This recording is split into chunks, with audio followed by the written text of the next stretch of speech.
Hello aspirants और स्वागत है आपका UP PGT 2013 economics paper series के पार्ट 9 में। चलिए आज हम टैकल करेंगे क्वेश्चंस 81 से 90 तक। ये क्वेश्चंस इंडियन इकोनॉमी के कुछ बहुत ही क्रूशियल एस्पेक्ट्स पर फोकस करते हैं। तो प्लान क्या है आज का? सिंपल है, हम इन क्वेश्चंस को दो हिस्सों में बांटेंगे, 81 से 85 और फिर 86 से 90। और हाँ, एंड में एक छोटा सा रिकैप भी करेंगे ताकि सारे की कॉन्सेप्ट्स आसानी से याद हो जाएं। ओके, तो रेडी है? चलिए शुरू करते हैं पहले सेट के साथ। इन सवालों में हम इंडिया के कुछ ज़रूरी इकोनॉमिक इंस्टीट्यूशंस और उनके कोर कॉन्सेप्ट्स को समझेंगे। तो पहला सवाल स्क्रीन पर है, इनमें से कौन सा पेयर इनकरेक्ट है? ध्यान से देखिए, क्या वो a Exim bank for import export finance है या b IDBI for industrial finance? हो सकता है c RBI as the bankers bank गलत हो, या फिर डी एफसीआई का काम कमर्शियल इंस्टीट्यूशंस को फाइनेंशियल एड देना है। सोचिए, इनमें से कौन सा मैच नहीं करता? और सही जवाब है ऑप्शन डी। देखिए, पहले तीन ऑप्शंस बिल्कुल परफेक्ट मैच हैं। एक्सिम बैंक का काम ही है import export finance, IDBI industrial finance के लिए है और आरबीआई तो है ही सभी बैंकों का बैंक। लेकिन एफसीआई यानी फूड कॉर्पोरेशन ऑफ इंडिया का काम कमर्शियल इंस्टीट्यूशंस को पैसा देना नहीं है।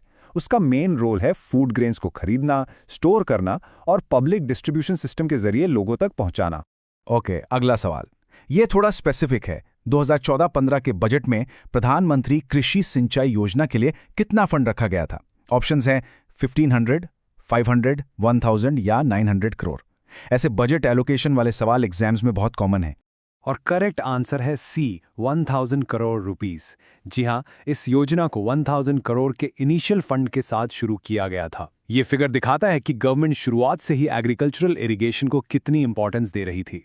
अब आते हैं एक बहुत ही प्रैक्टिकल सवाल पर, जो शायद आपकी या आपके परिवार की सैलरी से भी जुड़ा हो। एम्प्लॉयज़ का डियरनेस अलाउंस यानी महंगाई भत्ता किस बेसिस पर डिसाइड होता है?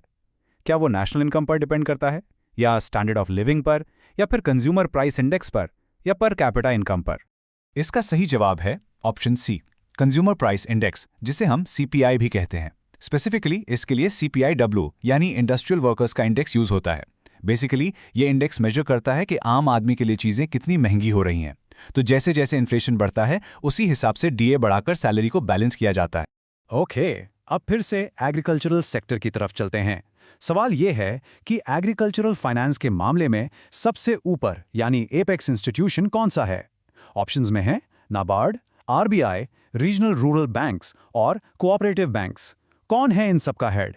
बिल्कुल सही जवाब है नाबार्ड। याद रखेगा, नाबार्ड 1982 में बना था।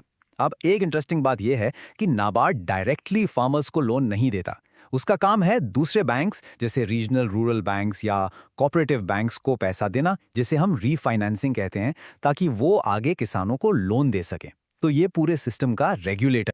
चलिए अब थोड़ा नेशनल इनकम अकाउंटिंग रिवाइज करते हैं। सवाल है कि जीएनपी एट मार्केट प्राइस और एनएनपी एट फैक्टर कॉस्ट के बीच का डिफरेंस क्या होता है? ऑप्शंस आपके सामने हैं। और इसका करेक्ट आंसर है ऑप्शन सी। चलिए इसको आसानी से समझते हैं। जब आप ग्रॉस से नेट पर जाते हैं तो आप डिप्रिसिएशन माइनस करते हैं, ठीक? और जब आप मार्केट प्राइस से फैक्टर कॉस्ट पर जाते हैं तो आप नेट इनडायरेक्ट टैक्सेस माइनस करते हैं। तो जीएनपी एट मार्केट प्राइस से एनएनपी एट फैक्टर कॉस्ट तक आने के लिए आपको ये दोनों चीजें हटानी पड़ेंगी, डिप्रिसिएशन भी और नेट इनडायरेक्ट टैक्सेस भी। सिंपल। ओके, पहला राउंड कंप्लीट। अब चलते हैं अपने अगले सेट की तरफ, क्वेश्चंस 86 से 90। इस सेक्शन में हम इंडिया की कुछ बहुत ही इंपॉर्टेंट इकोनॉमिक पॉलिसीज और डेवलपमेंट इंडिकेटर्स की बात करेंगे। यह सवाल इंडियन इकोनॉमी के लिए एक टर्निंग पॉइंट है। हम बात कर रहे हैं न्यू इकोनॉमिक पॉलिसी की। इसे कब अडॉप्ट किया गया था? क्या वो साल 1989 था, 1990, 1991 या 1992? और वो ऐतिहासिक साल था 1991, जुलाई 1991। ये सिर्फ एक पॉलिसी चेंज नहीं था, ये एक मजबूरी थी, एक बड़े इकोनॉमिक क्राइसिस का सल्यूशन। इसका एम था बड़े स्ट्रक्चरल रिफॉर्म्स लाना, इन्फ्लेशन पर काबू पाना और जो हमारा बैलेंस ऑफ पेमेंट्स का संकट था उसे ठीक करना। इस पॉलिसी ने सच में इंडिया की इकोनॉमी का रुख बदल दिया। ओके, अब बात करते हैं टैक्स रिफॉर्म्स की, और वो भी एग्रीकल्चर सेक्टर में। सवाल है कि 1972 में किस कमेटी ने एग्रीकल्चरल होल्डिंग्स टैक्स प्रपोज किया था? आपके ऑप्शंस हैं चिलैया कमेटी, आबिद हुसैन कमेटी, राज कमेटी या केलकर कमेटी। और इसका सही जवाब है ऑप्शन सी, राज कमेटी। इस कमेटी को फरवरी 1972 में स्पेसिफिकली इसी काम के लिए बनाया गया था, ये स्टडी करने के लिए कि एग्रीकल्चरल वेल्थ और इनकम पर टैक्स कैसे लगाया जा सकता है। ये एक ऐसा मुद्दा है जिस पर आज भी डिबेट चलती रहती है। चलिए अब एक बिल्कुल स्ट्रेट फॉरवर्ड सवाल, इंडिया का मेन फूड ग्रेन कौन सा है? राइस, व्हीट, शुगरकेन या मेज? बिल्कुल बेसिक क्वेश्चन है। और जवाब है ऑफ कोर्स चावल यानी राइस। हाँ, गेहूं यानी व्हीट भी बहुत इंपॉर्टेंट है, लेकिन प्रोडक्शन और कंजम्पशन के मामले में राइस नंबर 1 पर है और व्हीट नंबर 2 पर। ओके, अब एक गवर्नमेंट अवार्ड से जुड़ा सवाल। निर्मल ग्राम पुरस्कार किस चीज से जुड़ा है? क्या ये ग्रामीण पेयजल यानी रूरल ड्रिंकिंग वाटर से जुड़ा है, या फिर वनों को बढ़ाने यानी एफॉरेस्टेशन से, या प्राइमरी एजुकेशन से, या फिर टोटल सैनिटेशन कैंपेन से? और इसका जवाब है डी, संपूर्ण स्वच्छता अभियान यानी टोटल सैनिटेशन कैंपेन।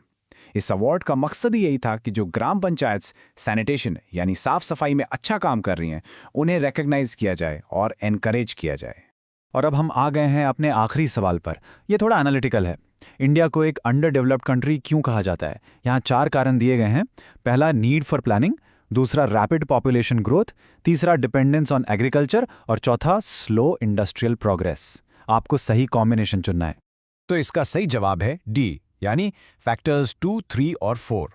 देखिए, नीड फॉर प्लानिंग तो हर देश को होती है, लेकिन तेजी से बढ़ती पॉपुलेशन, एग्रीकल्चर पर बहुत ज्यादा डिपेंडेंस और स्लो इंडस्ट्रियल प्रोग्रेस, ये तीनों आमतौर पर एक डेवलपिंग या अंडर डेवलप्ड इकोनॉमी के क्लासिक साइंस माने जाते हैं।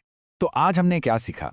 की टेकअवे ये है कि इंस्टीट्यूशंस, इंडिकेटर्स और पॉलिसीज, ये सब मिलकर ही किसी देश की इकोनॉमी की कहानी लिखते हैं। और ये हमें एक बड़े सवाल पर लाकर छोड़ता है। 1991 के रिफॉर्म्स को 30 साल से ज्यादा हो चुके हैं। तो क्या आज भी इंडिया उन्हीं अंडर डेवलप्ड कंट्री के क्लासिक क्राइटेरिया में फिट बैठता है? इस पर जरूर सोचिएगा।